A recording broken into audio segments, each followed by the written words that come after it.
The Indiana Fever just drafted Raven Johnson with the 10th overall pick, and the internet immediately lost its mind. Not because Johnson isn't talented, not because the Fever made a bad basketball decision, but because of what happened 3 years ago between her and Caitlin Clark in the 2023 NCAA Tournament Final Four. And now, TikTok warriors and Twitter experts are demanding that Clark publicly apologize, post about Johnson, or risk being labeled a terrible leader. The backlash got so loud that Aaliyah Boston had to step in and shut the entire thing down. And what she said exposes just how ridiculous this manufactured controversy really is. Let's rewind to March 2023, Iowa versus South Carolina, Final Four. Caitlin Clark was putting on an absolute clinic, and during one sequence, she waved off Raven Johnson, daring her to take a long-range shot. The clip went viral instantly, and the aftermath for Johnson was brutal. Johnson herself admitted on the I Am Next podcast that the online hatred nearly broke her. "I got bashed, I got bullied," she said. "I wanted to quit basketball at that time." The toxicity was real, and it pushed Johnson to a dark place where she genuinely considered walking away from the sport she loved. That's not something to dismiss lightly. Johnson leaned on God, her teammates, and her faith to pull herself out of that isolation. And the next year, South Carolina came back, went undefeated, and beat Iowa in the championship game. Johnson got her redemption on the court where it actually mattered. Fast forward to April 2026. The Fever draft Johnson. For most people, this is a basketball decision. Johnson is a defensive anchor, a leader, and the best player available at 10. She fits what Indiana needs. But for a vocal section of the internet, this became about something else entirely. Not about basketball, about drama. A TikToker posted a video calling out Caitlin Clark for not posting anything on social media about Johnson joining the team. "Caitlin, where's your post?" he said. "Why is there no post about your top draft pick? You're posting about shoes. What are you doing? You're supposed to be the leader of this team." That video sparked a wildfire. Other WNBA fans piled on. One wrote, "I don't think Caitlin is obligated to post any public apology to Raven, but the amount of public vitriol and hatred towards Raven over the past few days has been crazy. It would be nice if Caitlin at least reshares the Raven joining post. I think that'll calm down the unnecessary hate towards Raven." Another said, "This is not a good look by Clark. A simple 'let's work' and tagging Raven Johnson will solve a lot of problems right now." And then it escalated further. "Caitlin is not the leader of her team," one TikTok user declared. "She's also not the best on the team. Even on Iowa, she wasn't the leader. She was just the best on the team at the time." The implication was clear. Clark's silence meant she was petty, immature, or secretly holding a grudge against Johnson. And if she didn't publicly post something welcoming Johnson, she was failing as a leader. Here's the thing, though. Players don't actually operate like this. And that's exactly what Aaliyah Boston made brutally clear when she addressed the situation on her Post Moves podcast. "It's so funny because the fans always have more beef than the players actually do," Boston said. "You read all this stuff, and fans are hating on one person, hating on another, and you're playing with that said person. I think it's going to be fine.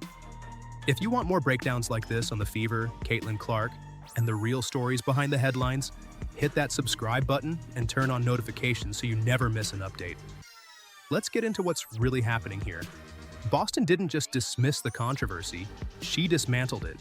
She pointed out the obvious truth that fans on the internet are creating conflicts that don't exist between the actual people involved. The players aren't losing sleep over a 3-year-old NCAA tournament moment. The fans are. And Boston has the credibility to say this because she was there. She was on that South Carolina team that lost to Clark in 2023. She watched Clark drop 41 points on them. And then, a year later, Clark became her teammate as the Fever's #1 overall pick in 2024. If anyone should have had awkwardness or tension with Clark, it would have been Boston.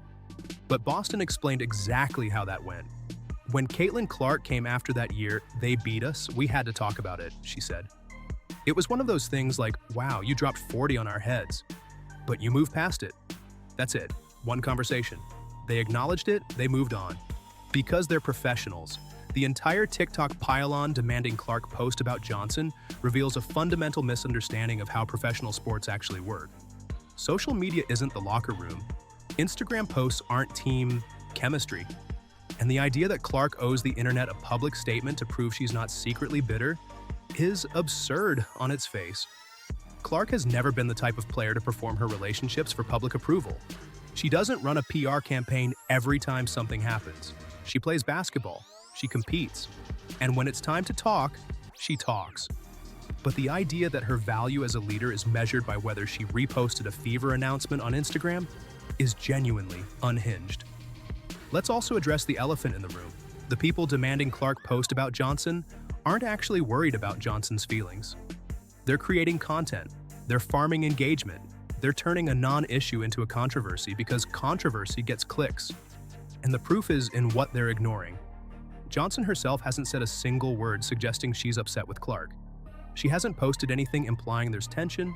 She hasn't given any indication that she needs or expects a public gesture from Clark to feel welcome in Indiana. The only people pushing this narrative are the ones who benefit from the drama existing in the first place. TikTokers get views, Twitter accounts get retweets, and Clark gets painted as the villain in a story that doesn't actually involve her doing anything wrong.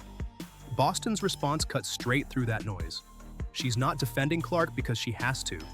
She's defending her because the criticism is baseless. And she's doing it by pointing out the reality that everyone on the team already understands. Players move past these moments because they have to. There's no time to hold grudges when you're trying to win a championship.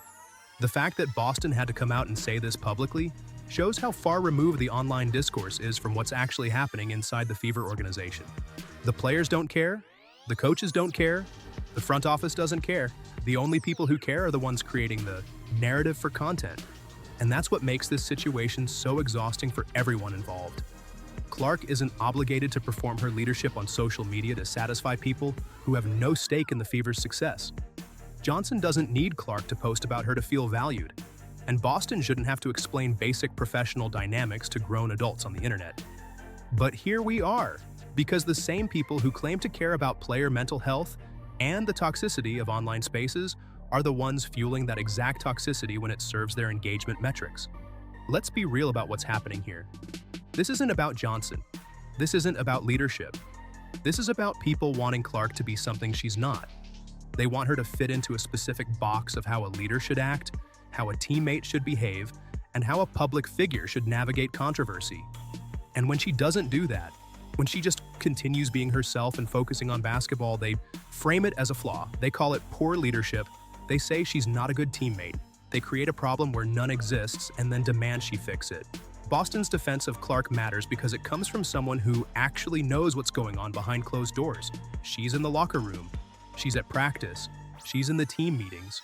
And she's telling you plainly that this is a non-issue being blown completely out of proportion by people who aren't part of the team. The irony is that the same fans demanding Clark post about Johnson to calm down the unnecessary hate are the ones perpetuating that hate by treating this like a scandal. If everyone just moved on and let the players handle it like the professionals they are, there would be no controversy. But instead, we get TikTok videos, Twitter threads, and hot takes from people who have never been in a professional locker room trying to dictate how Clark should behave. And the worst part? This kind of manufactured drama actively makes it harder for players like Johnson to integrate into a new team. Because now, instead of just being a rookie joining a playoff team, she's the centerpiece of a controversy she didn't ask for. Every interaction between her and Clark will be scrutinized. Every practice clip will be analyzed for body language. Every social media post will be read as a signal of how they really feel about each other. That's not fair to Johnson. It's not fair to Clark. And it's not fair to the Fever, who just made a smart basketball decision and are now dealing with the fallout of a narrative that has nothing to do with basketball. Aaliyah Boston said it's going to be fine, and she's right. Because when the season starts, none of this will matter. Clark and Johnson will be teammates. They'll run plays together, they'll compete together, and they'll move forward together because that's what professionals do. The only question is whether the internet will let them, or whether we'll see another round of manufactured outrage the first time Clark doesn't high-five Johnson fast enough after a made basket. Boston fired back at the haters. She defended Clark. And she exposed the truth. The fans have more beef than the players ever did.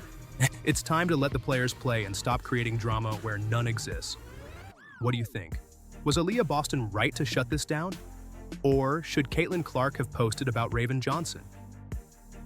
Let me know in the comments below, and don't forget to like, subscribe, and turn on notifications so you never miss the latest fever updates. We'll see you in the next one.